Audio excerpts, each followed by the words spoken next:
Dear Chairperson, I wish to begin my speech by congratulating all the parties involved in drafting the Global Commission on the Future of Work report, and particularly the Director General of this office.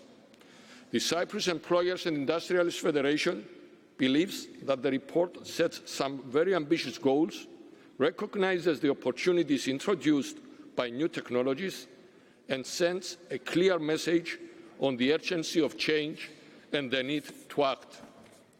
I also wish to note that the report recognizes the existing diversities in the forms of work and moves away from the terms standard and non-standard work, which is a milestone in the way we view employment. My federation is considering supporting several of the report's recommendations, including those for establishing an effective lifelong learning system for workers and implementing a gender equality agenda, especially with regard to ending gender discrimination, violence and harassment at work.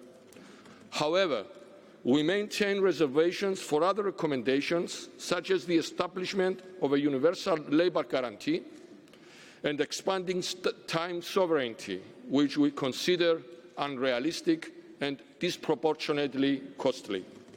Furthermore, we wish to note that the report does not adequately acknowledge the role of the private sector in some areas, such as the development of training capacity to meet future labour skill demands. Ladies and gentlemen, this is a year we rejoice as ILO completes a prolific century of life. Since 1919, the world has changed profoundly for the better. The world, of course, is not always a bright place, but today it stands the best it has ever been since the dawn of mankind. This is by far the greatest time to be alive. My statement in no way diminishes the considerable hardships many people around the globe endure today, but we must highlight the tremendous progress that has been achieved. Global trade, innovation and political action have facilitated incredible improvements to standards of living, education and literacy, civil and women's rights, sanitation and healthcare. Today we live longer and healthier. Since 1913, the average global life expectancy grew from 34 to 71 years.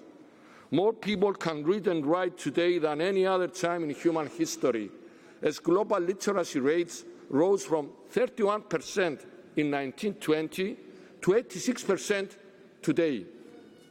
Extreme poverty has greatly reduced in most parts of the world over the past 40 years, which on its own is a significant accomplishment. Along with the rest of the world of work is also changing, and it is changing fast.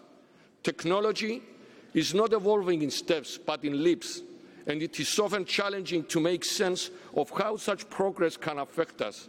We need the ILO to help us take a large-scale, long-term perspective on challenges ahead and to help us coordinate efforts to address an unknown but still very exciting and promising future.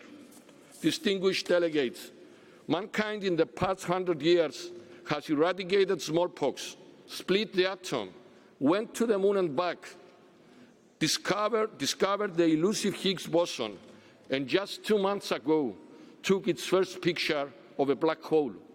What was unthinkable and unimaginable in the past, we take it for granted today. 100 years is nothing in a cosmic scale, a small part of human history, but more than a lifetime for most of us. We don't have the luxury to wait for the ILO's bicentennial to declare the end of gender gap or the achievement of safe working environment. Governments, employers and workers' organizations from the four corners of the world share a joint solemn obligation to secure growth and prosperity and provide decent work for all today. Thank you.